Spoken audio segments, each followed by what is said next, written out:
My name is Margaret Ann Windsor. My real name, Victoria II, and the legal heir to the British Crown. I say that, and I'm giving this as way of introduction. I've done other videos, if anybody cares to watch them, where I've given a lot of background on all this. I was kidnapped from Buckingham Palace in 41. I was born in 39, and I was brought to Moulton, Alabama, and dumped off in a pigsty. They're a horrible place near Moulton. And grew up thinking I was a twin, when in fact both twins were deceased. They'd been killed by their mother, Lina, who was unwed. And that family was just like out of some horror film. That's how I grew up, and I found out later my real name in 83. And yes, the British Embassy, the Brits have told me, let me put it that way. And there's no doubt about that. My own uncle helped take my father down. He became the illegal George VI. It's an illegal lineage, and they really worked for the United States, allowed the United States to put bases all over British soil and hold the Brits hostage. And Joseph Kennedy, ambassador to England back then, till he was kicked out in 46, helped with my kidnapping. Now, this is the father of grandfather of Caroline, the father of John, and you got Robert Kennedy. And you got me writing about mind control murders in 77, 78, and what you can do with programming people to shoot, to use a knife, to run into the river and drown, or have a pilot go down, or go onto the side of the mountain, etc. You can do anything with it. You can create illnesses and cure them back from early 30s, when the Tesla files were stolen. So I'm going to show you a few things, and then I'm going to end with something that's going on right at the moment that, well, maybe you connect, I don't know. I'm going to show you the birth certificates of Peggy and Carl. And remember, this is, well, let me see if I can get it so you will see. I'm going to use the doctor's name is Price Irwin. He was a doctor back then and delivered the twins, Peggy and Carl. And here's his, I do have the state seal, excuse me, from the state. Somebody switched them. This is still the birth certificate and the color and everything. And I have a letter signed by a person, well, I got 3 or 4 of them, saying, from the state of Alabama, saying, and they just marked through it and changed the year 38, the year the twins were born, to the 39, which is the date given me, and they made it so as it coincided, because I had used that all my life, the 39, so that would have been a big discrepancy. It still is. They marked through the dates, but anyway, I want to show you, focus on the Price Irwin. I'm going to show you his signature down here, and they've really changed this. But his signature, they kind of messed it up. They've left it blank on here. They really have. Well, I got another letter from the state that, so it wouldn't do any good. Here they have something 27 of 39. They've tried to redo it. Anyway, I'm going to show you that, and where they just marked through the date and inserted January the 7th, but they've left 39.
So I guess I've used up a lot of time trying to show you the birth certificates of Peggy and Carl, and Peggy's the name given me.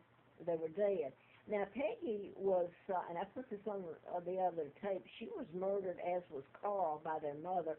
The family hid that because she would be subject to the gas chamber. So I was brought there by the New World Order, my own uncle and the Rockefellers and all that. And the thing was, a hostage is a hostage. You go on making someone pay with a threat of killing or lobotomizing or all this, you're hostage, which is me. So that being said, I'm trying not to, I'm going to have to hurry to upload this. Peggy was actually fed to the pigs, whether she was dead when she went in and they ate her. Okay, the birth certificate for Carl, it's there. It's been redone. So there was no doctor to see how he was killed or anything. It was in the middle of winter, and he was buried at Jones Chapel there. So he actually had a bit of a funeral, and put in a wooden box, and it was built. Anyway, I don't need to get into all that. All of it has been changed, and it's like everything else. Nobody's going to print it in the media. They're controlled by the Rockefellers, Rothschilds, and it's not in the best interest of the United States to tell it it's so ugly and mean, and the details, everything. I'm going to show you people who were friends, our friends, the Brits and Germans, and a few Americans. Okay, here is Larry Flint. I wrote about mind control murders in 77, 78, and that's all I'm going to say. Before I got in a campaign in 83, and here's Larry Flint because he invited me to his home and he helped in the campaign. And this is Hustler endorsement in April of 84. A little later, a year later.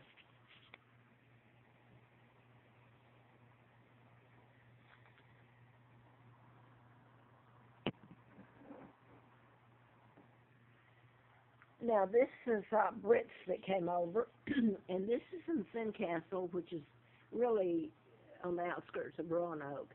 And it's November the 26th of 97, and they're using the name Dempsey in here for one of the Brits, really to support me, and the Dempsey name being given to me. And next to it is where Diana, the limos were there, showing her gowns and all this. And Hotel Roanoke's really most expensive here in Roanoke. And the real Monarch, me, is living on top of Full Heart Knob. This is getting into real winter, freezing and starving. And they've done everything to me, trying to kill me, make me leave. So it's all in who's got the power and the publicity. It doesn't matter if you're the real one or not.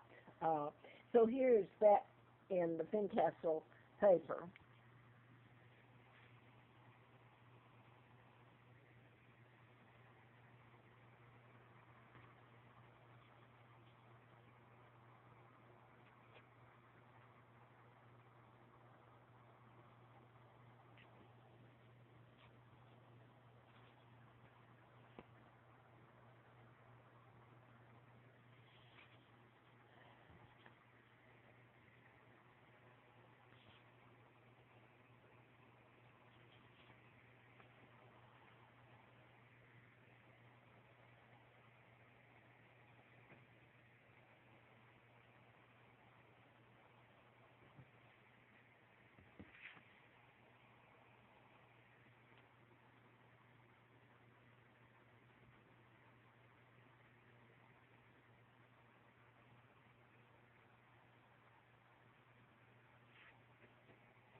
Uh, now then, I hope you can read that and make the connections. And I'm going to have to go so that I can upload this. The other thing is that over the years, I wrote the book back then. There have been a lot of mind control murders done in the patterns, and they can be proven. But the point is, like the John Kennedy shooting and a lot of others, to prove them, you have to go back to me. And the press and the government does not want it told because it's really one horrible thing after another they have done to me. And I could go on here, but if you care, you can go back and see the other videos. Right now, I want to make a connection. I've said there's patterns done that tie this together, and I'm not going to try to explain. I don't have the time, and not sure it would make sense anyway. You have, well, anyway, you have to have the patterns it's done in. The little girl that's been found in Greece, living with the gypsies in a camp, the little blonde, they think now she doesn't belong to them. Obviously, they've been arrested, I believe. But one of the first ones that have claimed she might be theirs, and it's the name. Their last name is Irwin, Irwin, from Kansas City, Missouri. Now, whether they're supposed to be like the twins that I have the name of Peggy and that I've just showed you, were delivered by the Dr. Irwin, who suddenly was supposed to be a big mistake and put the wrong year.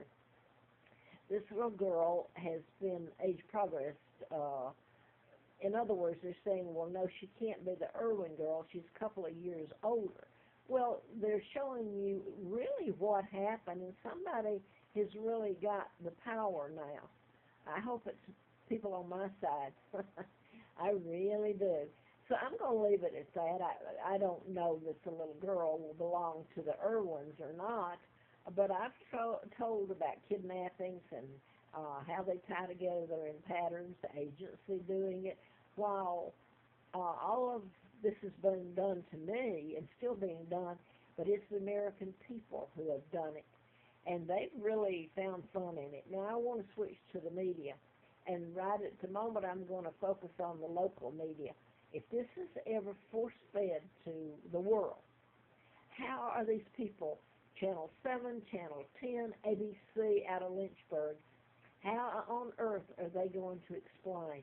Because they all know, believe me, I've hand-delivered it. There's no doubt in their mind that this is all true. So I'll leave it at that. I wish some other people would have to explain. How are they going to repay me? My life's been a living hell, and it may be till the day I die.